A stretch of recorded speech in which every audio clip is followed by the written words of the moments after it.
Madam, বস আমাকে আপনার জিনিসপত্র গুছিয়ে দেওয়ার জন্য পাঠিয়েছেন। আরে তুমি এখান থেকে যাও, আমার রুমমেটরা এখনই চলে আসবে। ঠিক আছে, ভালো করে খাওয়া দাওয়া করবেন আর ঘুমাবেন। এখনই কলেজ শুরু হয়েছে, আমি চাই না আমার রুমমেটরা বুঝুক যে আমি খুব বড় লোক, নয়তো ওরা আমার সাথে বন্ধুত্ব করবে না। হ্যালো, হ্যালো, আপনারা কিভাবে এলেন? আমার বাবা আমাকে হোস্টেলের নিচ পর্যন্ত ড্রপ করে দিয়ে গেছেন। আমি তো গরিব, ট্যাক্সি করে এসেছি। এই তিনজন তো খুব গরিব, এদের কাছে তো গাড়ি পর্যন্ত নেই। এখন আমি এদের সামনে নিজের বড় লোকের মেয়ে ইমেজ বজায় রাখবো। হ্যালো, আমার নাম টিনা। আমার বাবা আমাকে নিজের মার্সিডিজ দিয়ে ছেড়ে দিয়ে গেছেন। আর দেখো আমার নখগুলো কত দামি, এক একটা নখের খরচ ৫,০০০ টাকা। আরে বাহ, তুমি তো খুব বড় লোক। আরে টিনা, তোমার ব্যাগের সুতো বেরোচ্ছে যে। আরে ওটা এমনি। তোমরা সবাই নিশ্চয়ই ক্লান্ত, চলো খেতে যাই। হ্যাঁ চলো, আমি একটা সস্তার রেস্টুরেন্ট খুঁজে পেয়েছি যেখানে ৫০ টাকায় পেট ভরে যাবে। হ্যাঁ ঠিক আছে। কি? কিন্তু আমি তো শুধু দামি রেস্টুরেন্টেই খাই। চলো, কোনো ব্যাপার না, আজ তোমরা গরিবদের সাথে সস্তা রেস্টুরেন্টেই খেয়ে নেব। আরে বাপরে, খুব গরম, আমি কি এসি চালিয়ে দেবো?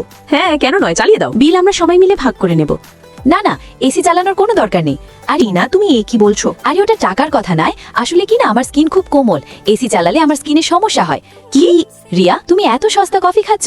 হ্যাঁ, আমি তো শুধু আমেরিকার ব্র্যান্ডেড কফি খাই। কোন ব্র্যান্ড? আর কোনো ফ্লেভার তোমাকে বলে কি লাভ, তুমি কখনো নামও শোনোনি।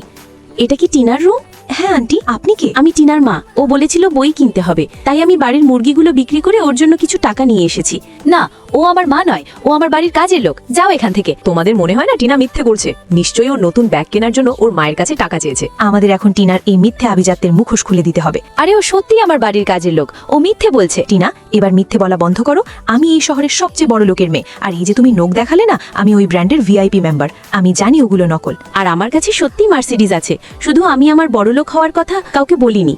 কলেজের সামনেই আমার নিজের বাংলো আছে, আর এই পুরো হোস্টেলটা আমার বাবার। তার মানে তোমরা তিনজন সত্যিই বড় লোক। সরি, আমাকে মাফ করে দাও, আমার ভুল হয়ে গেছে। আমি তোমাদের সবার খাবার নিয়ে এসেছি। তুমি আমাদের আমাদের খাবার খাবার এনেছো, এনেছো, তাই পুরস্কার তো পাও না।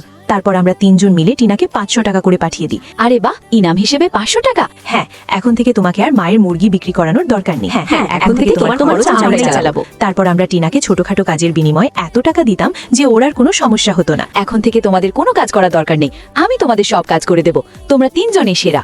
বন্ধুরা, লাইক সাবস্ক্রাইব করে কমেন্টে নিজের প্রিয় বেস্টির নাম বলো।